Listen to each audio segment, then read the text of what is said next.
The Blue-Eyed Doll.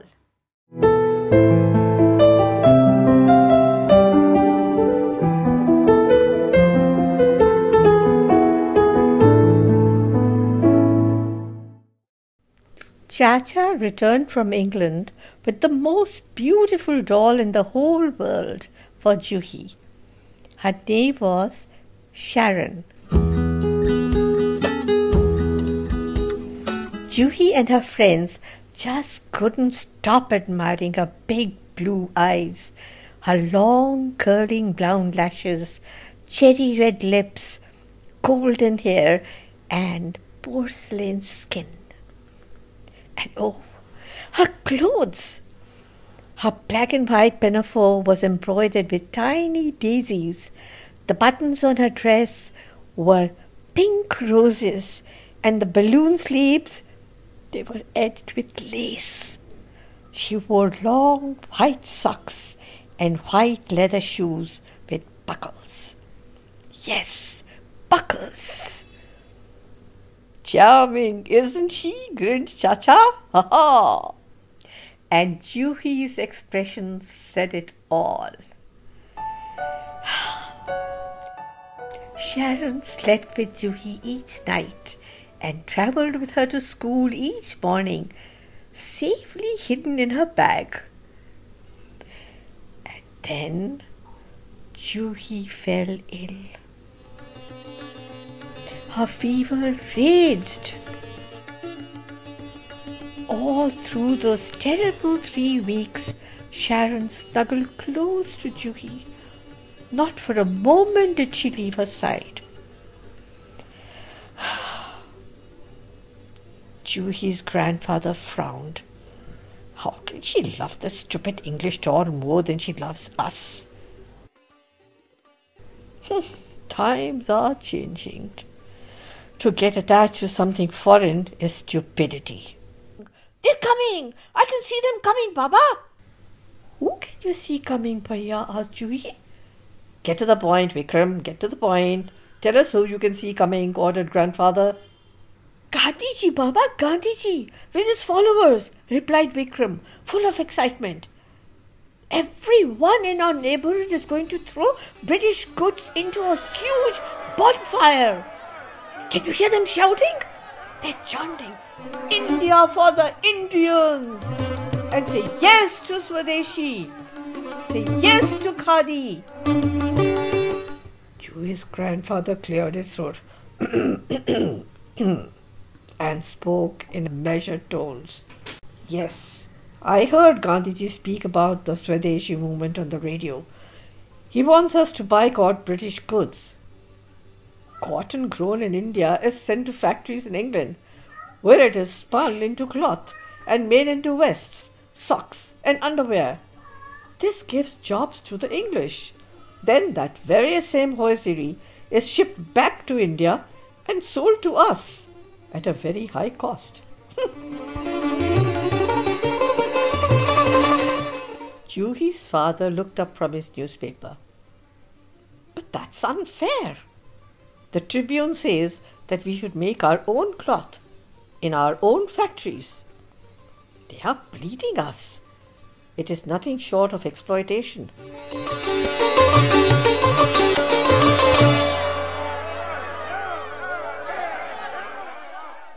India for the Indians, yelled Vikram, dancing around the table. India for the Indians! Our bonfire is going to be the highest and the biggest.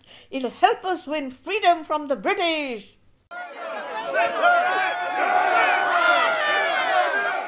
Juhi's grandfather took off his coat. It was beautifully tailored, soft and comfortable, made in England by an expert tailor. It was hard to imagine him without it. For the bonfire, he said stoically. Juhi's mother brought out her imported chiffon saris. Her father gave his best shirts and 2 trousers, and her brother his tennis racket. The servants added a torch that had the label, Made in England. No sacrifice is too big or too small in our fight for freedom, said Juhi's grandfather. But where was Juhi? She was not to be seen. She's hiding. She's hiding, shouted Vikram. Because she does not want to part with her doll, guessed her father. She'll have to, shouted Vikram. Do not spoil Juhi. Teach her the meaning of personal sacrifice for a greater good. The door burst open. A horde of kids rushed in. Where is Juhi? Where is Juhi? We have come to see her throw that English doll into the fire. Hurry! Gandhiji is almost here. Hurry! Juhi's mother shrugged her shoulders. I don't know where she is, she said helplessly. The children shouted, Don't worry, Auntie. We will find her. We will find her. We will look under the bed, in the cupboard, in the attic, and in the huge wooden chest of drawers. We will hunt her out and force her to throw Sharon into the fire. The door of the hall opened. It was Juhi. She stood there, clutching a doll. Sharon? But it did not look at all like Sharon. What have you done to Sharon? Screamed Juhi's mother. All eyes turned to Sharon, and their mouths fell open in horror.